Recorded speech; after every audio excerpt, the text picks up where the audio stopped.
everybody. TGI Friday. I am super excited to announce my next guest. This is Josh Vega. You are a graffiti artist, and you have started this really incredible art movement here in Victoria called Free Art Victoria. Yes. So I'm so excited to have you here. It's so nice to have you. So you're going to actually make an art drop today. Yes, after the show, or actually during the show, it's actually live now. Yes.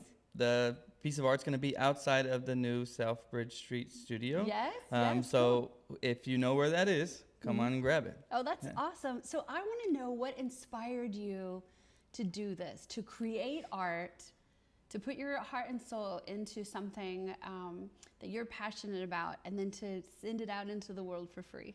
Well, I've been an artist for a long time. Ever since I was a kid, I have always just doodled and did things like that. Like in my early adult years, I started to do art on shoes. I'm a big sneaker guy, so I love shoes. Yes. So I used to paint shoes, and then that turned into portraits. And then after a while, it got a little hectic. So I started to think, like, this is not fun anymore, to paint for money. Because a lot of, negotiating and letting people know pricing and stuff, it didn't feel as much of a hobby or a release to me. It was more of a job. And I already had a job. So I stopped doing that completely. And I saw on Instagram that there was a hashtag called Free Art, and there was people dropping off their stickers they made or whatever it is in random locations and using that hashtag. Cool. So I just decided to do it myself. And the first one I did was just a random canvas, and it was like an adrenaline rush when I did it. I posted love that. it, and it was on my personal Facebook page. And somebody grabbed it, and then ever since then I just created a Free Art Victoria page. Wow. And it's been 5 years ever since, and I just don't stop. Every day I paint. So wow. Do you now you don't drop every day, do you? No, I drop once, twice a week, sometimes sporadically. So it could be like 3 or 4 times a week. It could be a 3-week span I don't drop. So it really is off of a feeling or me just saying I'm going to put something in the truck today and drop it off. So that's super cool. And that's on your own terms. That's the freedom of what you're doing is that it's on your own terms. Every now and then somebody will message me and say, hey, my daughter's being bullied at school, or my son has autism and he loves to go look for art with us, and I'll cater it to them, and then I'll make it feel like they are finding something and really when they look at the piece it's for them. So it's almost like a surprise thing. Every now and then I'll do that, but other than that, it's really just sporadic. Yeah. Oh, that's beautiful. Yeah. That's so like you too. So I was kind of going into, if you're not selling this art, how are you able to pay for materials? Tell me what your system is, because I see you've repurposed something here. I see this sign. Yes. So I have a account that I put money into, and it's probably like $50 a month maybe, and that goes for personal supplies. So I buy things that I want to buy. Right. Everything else is either donated or I buy in really low cost form. So I'll go to a local thrift shop, and they'll sell me like a box of frames for $5. Wow. And there's like 30 frames in there. Right. Or people just message me and donate large stacks of work, and I'll just compile them. But most of it is just me hoarding art supplies for years, and all of it's useful, right? So if I don't use a paint for 5 years, I just got to shake it up, and I can use it again, and it becomes like something new. But most of the stuff that I have here, this one was donated when I swapped somebody. So they gave me this regular piece, and I sprayed over it and drew over it, and I traded them. So I gave them a piece of art for supplies. Wow. You're my 4-leaf clover. This is beautiful. I love this. Yeah, and most of what I do with it is, again, it's in time. So all this is spray paint, and I get newspaper and rip off some of the old spray paint to leave it looking kind of blotchy. Right. And then I'll use like a graffiti paint marker it says I'm better. Right. And all of it is just a stream of consciousness. So I'm either listening to music, or I have it in my phone and I want to use that, or I hear somebody say something. I'll type it in my phone, and then it becomes a piece of art, and then it's gone. And I give it out, and whoever gets it, gets it. And then it's gone. Yeah. That's it's incredible. Gone. Yeah. Okay, I want to go into something really quick where you said, because you have a job. So here's one of the things that I think is so interesting about you is that you are this phenomenal graffiti artist. You've started this art movement in Victoria several years ago, and it's just continuing to gain. But you're also like at Target, you're a manager. You're the I'm the store director. You're the store director. I run the whole store. So so it's just interesting to me that you've got this, these two very different sides. You've got the business side and you've got the art side. Yes. I think that's what's the freedom of it is. My job is very fulfilling. I mean, I run a very large store with over 100 employees, so it's constant all the time. So it's very restless on that end. But when I get home, I have a cabin behind my home, and there's no TV in it. There's a record player, and it has Bluetooth capabilities, and I'll just listen to music. But even when people are talking to me at work, I'll type stuff in my phone that they say that I like.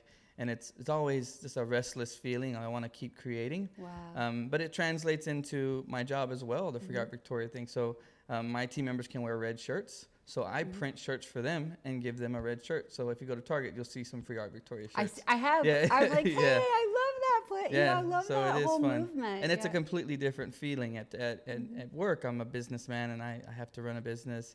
But every day I have some kind of interaction with art somehow through work or other than that. I mean, it's really interesting how that works out for me. I mean, I go to work, even after showering, I have spray paint on my hands still, and every now and then you'll see me with spray paint on my hands at work.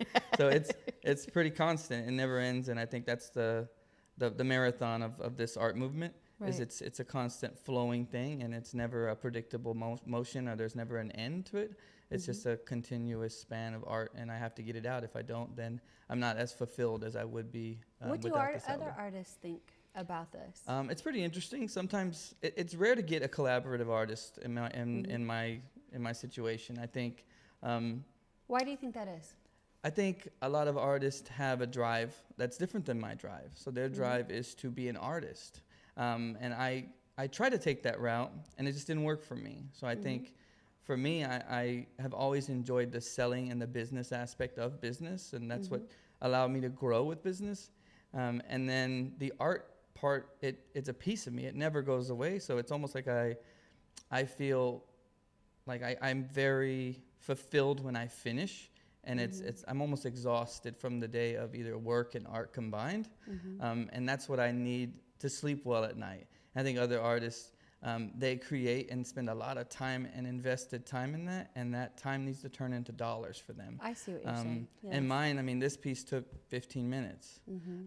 But again, it's not premeditated. It's a stream of consciousness. I work through it. If it looks really great to me, I'm excited. If it doesn't, maybe somebody else will appreciate it, and that's fine with me. Right. Do you have people that follow you relentlessly on your Facebook, Free Art Victoria Facebook page? Because what you do is you drop these, it's called dropping art. Do you drop art? Because that was the first time I was I was like, no, we don't drop art. It's really like, and you're like, no, it's the term is you just drop it off. You drop it off. When you so you finish a piece, kind of work me through this. So you finished a piece, you put it in your truck. So I get the piece, and it goes onto a shelf or it goes next to the shelf. And then I just grab something that I'm feeling comfortable with that day. I do it. It either sits in my cabin back on the shelf, or I say, I'm going to drop this one off today. And I put it in my truck. Either I go drop it off before work, or I drop it off after work, or it stays in there until I feel good. It's really about the location of where I'm dropping it off to.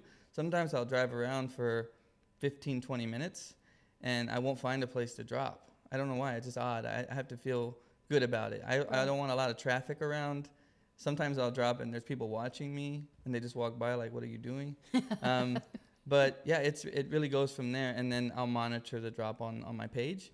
But there are people who follow me constantly. So there's people from day one that have followed me that have maybe 10 to 15 pieces on their collection. They tell me that they put in their home, or they have it in their garage, or whatever it is. Right. And then the only thing I don't like about it sometimes is I don't have an ending of the story. So if somebody picks it up and doesn't tell me, or it doesn't post, hey, I got it, and it is gone, there's no ending to that story. And that's probably the only thing that I'm like, man, what happened to that piece of art? What happened to it? Yeah. But that's really the only thing that that's kind of a mystery. Yeah, it's intriguing. I guess I want to finish the story of that piece, but at least I know it went somewhere.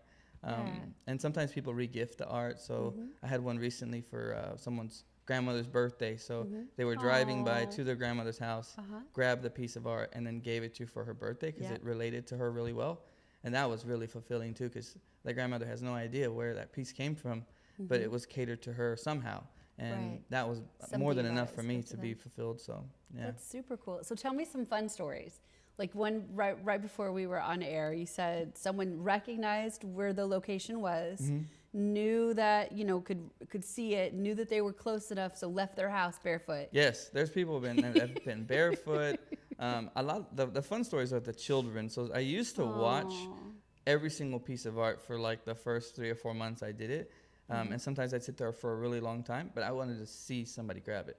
But when the children go and their parents let them go and run and get the art, and they kind of raise their hands with the art in their hands, that's a crazy feeling too, because I'm like, man, that little kid was really excited about it. And I think the children, when they get older or maybe throughout their years, they remember those moments. They're almost like a highlight. Yes. It's like, I remember that time I got that piece of art, or I remember that time that. Josh, that's that's crazy to me. Because to me, I think highlights are a big thing for me, and I think everybody deserves highlights in their life. And to me, I feel like grabbing that piece of art and winning that prize for that moment was a highlight for them, a prize. It's more than just the art. It's the thrill of it. It's saying like, we were just sitting down watching TV and we saw this happen and we were called to action and we ran out and grabbed it. So it's very much a call to action, like get up and move. That's why sometimes I'll post at 10 o'clock at night, because I know when people are at the house and just laying in bed, is it going to be enough for them to go out and try to get that piece first, right? That's really powerful, to get up, a call to action. Yes. And so, and I was thinking about children. Do you have children? Yes. And do you involve them in the process? Because, for them, right, wouldn't that be like I have memories too? 11-year-old who has Asperger's, so he's in the autism spectrum. Right. And then I have a 4-year-old.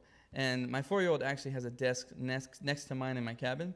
And he does like a lot of Play-Doh and Legos. Right. But sometimes they'll just doodle on the piece, and then I'll go from there. They have their own spray paint masks, so I make sure they're protected. And the little one uses his thumb, and he'll spray sometimes on some of the pieces.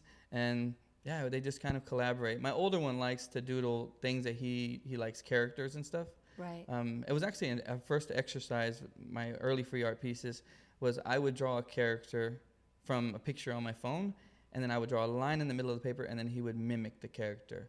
And it was teaching, with his Asperger's, with his autism, it was teaching him how to follow direction, stay focused, and it would just be in his ear the whole time. And then I would drop those pieces too. So, wow, some of those original pieces? Yeah. I would just frame them and then just go drop them. So it was like a Scooby-Doo head.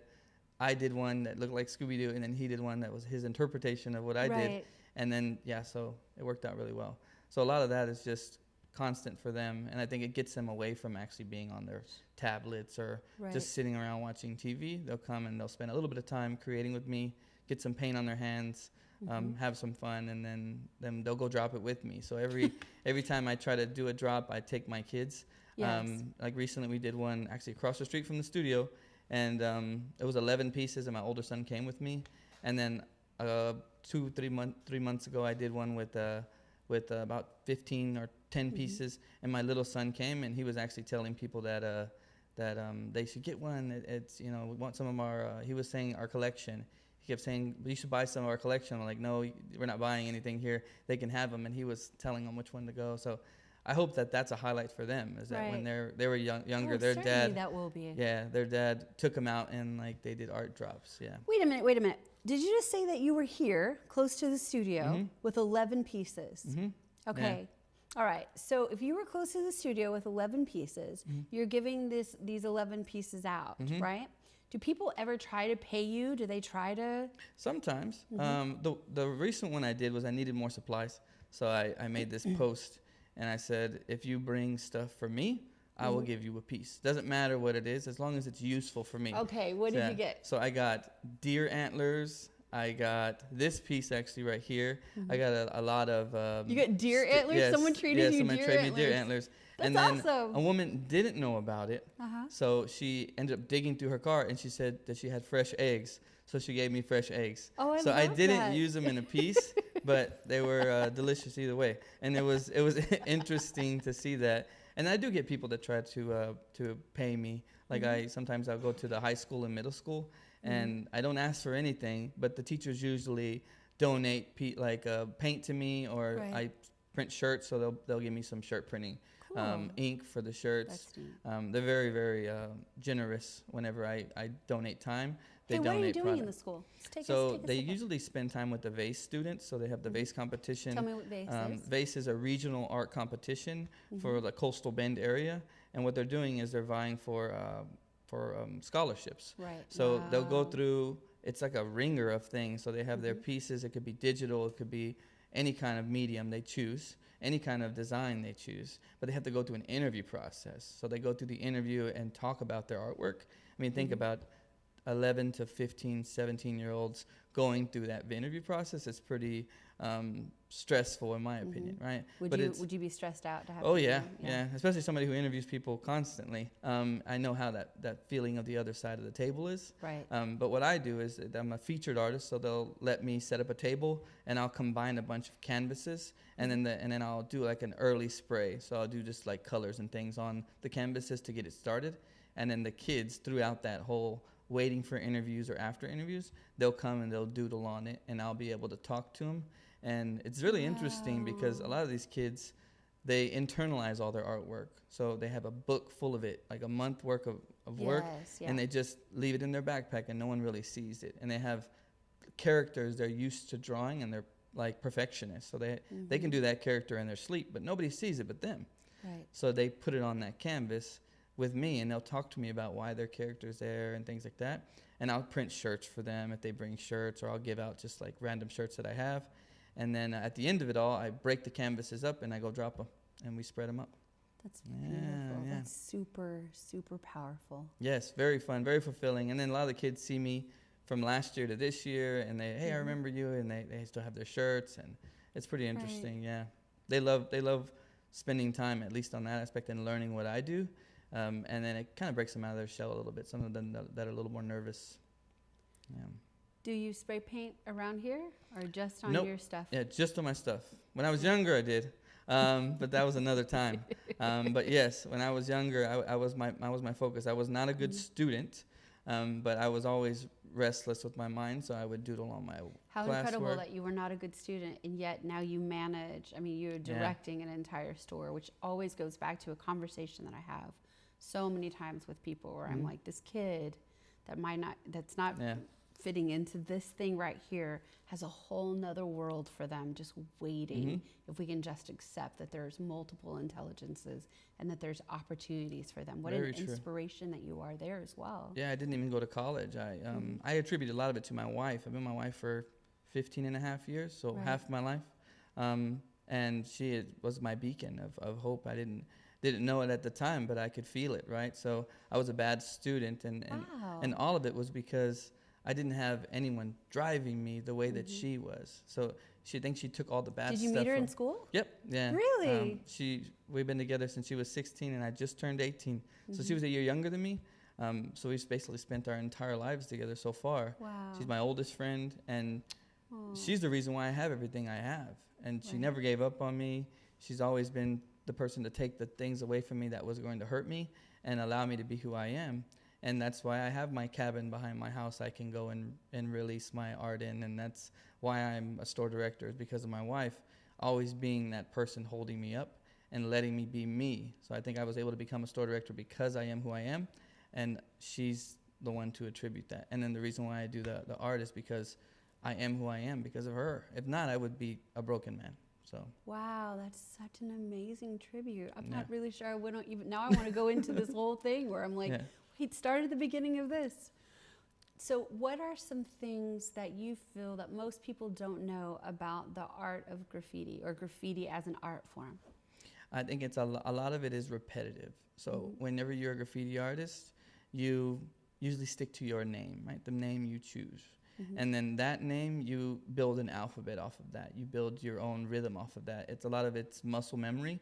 So when you do graffiti, you write the same thing over and over and over to perfect that design. So it's almost like a copyrighted design. And if somebody were to take that, that would be like an infringement on your work. I've been doing lettering for 20 years, maybe longer, almost 25 years. Wow. Very long time of just constant lettering.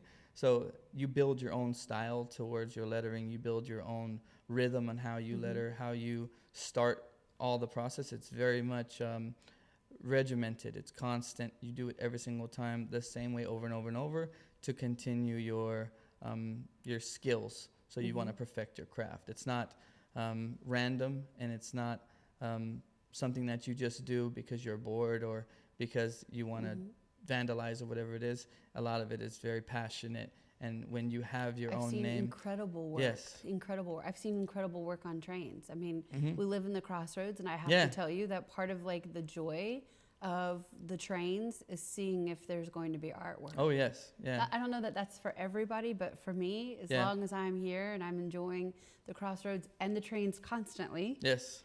It's incredible to me, and to hear the backstories of some of these artists and the even the money that can be made with graffiti artists that are And the great thing about graffiti is your goal is to get as much artwork out as possible. So you want your name to be known, your name.